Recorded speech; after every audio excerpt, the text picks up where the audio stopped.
Following the announcement of a proposal to build a multi-purpose 67,000 square foot field house at the Dana Thompson Rec Park in Manchester, and one reckoned to cost more than $13 million that would offer space for basketball, pickleball, general fitness activities, rock climbing, and a 200-meter running and walking track, advocates of the idea took to the road to explain and gauge reaction to it. The past week has seen presentations in Manchester, Dorset, and Sunderland, with others planned for Londonderry and the mountain towns. Reactions have been quick to arrive. Adding a swimming pool to the mix seems to have been a popular one, although that would be an expensive addition, as supporters say. Seth Bongartz and Cindy Gubb, who have formed a consulting firm specializing in not-for-profit organizations, have been organizing the presentations and highlighting the assets the proposed fieldhouse would bring, not only to Manchester, but to all the towns that decide to participate in it. John O'Keefe, Manchester's town manager, and Bill Drunzik, whose Right Track Foundation is donating $3 million to help fund the building, have also been involved in the presentations. Towns will be asked to take an advisory vote first to see if they are interested in learning more about it, and then, later on, to vote on whether or not to participate in a bond vote to pay for their share of the fieldhouse. Project consultant Seth Bongartz explained. The advisory vote is an indication that, yes, as a town, we're interested in pursuing this. So if we're talking, maybe to 15 towns altogether and 6 say yes, then we focus our energies on those 6 towns. And then we start working on the intermunicipal agreement with those towns, and then it goes to a bond vote later. So it becomes a 2-step process. Yes, we're interested, and then second would be a bond vote. But with some work in between with the select boards being able to do the due diligence and those kinds of things. Towns around the region will be asked for differing sums of money based on their census population and municipal grand lists. For example, as presently proposed, the town of Arlington may be asked for a contribution of approximately $804,000, which played out over the 30-year life of a bond at 2.1% interest would add about $36,144 to their town's budget.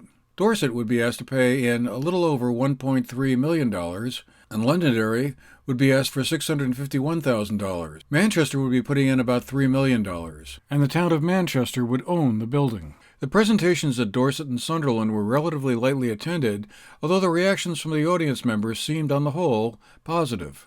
What do you think? I think it's a great project for the community. It's good for the overall health and well-being, and I look forward to seeing how this progresses forward. The overall cost after it's built. My fear is that they're going to come to the towns and say, well, we're short a couple $100,000 in operating expenses this year. We need more money. That's my biggest concern. If it was a pool, I'd be all for it. I'm just afraid people in Dorset aren't going to know enough about it when it comes time to endorse it. So how can we spread the word? That's my concern too. When you've got a meeting like this in a big facility, a big, nice presentation, yes, and yet you got a handful of people here comparative to the town population. Getting the word out without rumors and misinformation and so on is going to be a problem to get the town educated to be able to accept this bond and go forward. The audience at the Park House in Manchester on Monday, November 8th, filled up the room, and several questions were directed the presenters' way. A couple of questions, but I'll start with this one. I noticed Arlington on there, and you don't have Arlington on the meeting list. What happens when towns don't, if a number of towns do not want to participate in this? What's the game plan there? We'll assess what happens after the March town meetings when we ask all the towns to put it on the ballot as an advisory vote. We'll see. Not every town's going to want to do it. Well, some will, some won't, we suspect. And then we'll see what that translates to in terms of dollars. And theoretically, if no other towns were interested, or only 1 or 2, we might scale the facility down. Hopefully that won't happen, because we think that would, I guess on a personal level, we've gotten invested in this, and I think that would be tragic if that had to happen, because the opportunity presented by something this size for the region is really significant. So hopefully, we'll just have to see what happens. We do the best job we can, we take it out, and we see which towns are interested and go from there. So just to, I'll get you in 1 second, just to make this point clearly, and Bill said it earlier, but what's really going on here is that each town is getting a $13.25 million facility for a fraction of the cost. For Manchester, $3 million to get $13 million, that's a great deal. For Dorset, 1.25 to get 13 point, that's a great deal. Each town, it's an amazing deal for each town, but together we can build, by having all these towns come together, something that no town could ever do. So yes. I've got a question specifically related to out-of-town users. It looked like there was sort of annual membership options. Specifically curious about, day use. Is that an option? Yes, there's day use fee for residents. If you just occasionally want to use it, there's a day use fee, and also for out-of-town people who just want to come in for the day.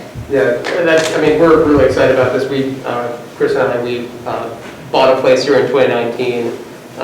Very fortunate timing. We moved up here. A young couple, good friends of ours, came up here to have their baby, and we've had tons of friends who've asked to come stay with us because it's a beautiful place, and obviously it was a weird past year and a half. And on days where the skiing might not be good, coming to the climbing wall, I just want to make sure that they could potentially pay a day use pass, as long as there's not, as long as there's open slots for non-residents to be able to participate.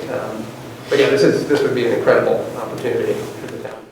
We had a chance to catch up with Cindy Gubb and Seth Bongartz to get their sense of how the reactions had gone so far. I think our takeaways so far from all of the meetings have been the positive reaction of people to the whole idea of the project, thinking that it's a great community asset. It would add a lot to what we have to offer here in the area. So we've been very pleased with the reaction of our community meetings.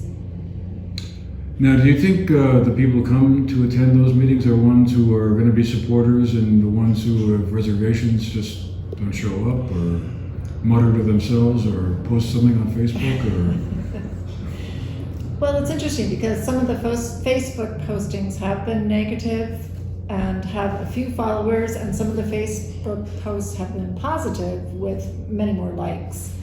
So I think it's just the unknown. People just haven't heard enough about the project to understand exactly what it encompasses and how it will work. So that's the whole purpose of trying to get out to the communities and share a direct face-to-face interaction so they can ask their questions and we can answer them. Energy efficiency has come up a couple of times. Good questions and fair questions. And little tweaks keep resulting from these meetings. Somebody will raise, I can't think of any right now, but I know there's been little issues that have resulted in little tweaks to the way that something might happen inside, and that's one of the reasons these meetings have been helpful. Right. If the advisory votes and the subsequent bond votes work out well for the ambitious project, construction on the new building could start relatively soon after that, with an eye towards opening the building about 12 to 18 months later. For the GNAT-TV News Project, I'm Andrew McKeever.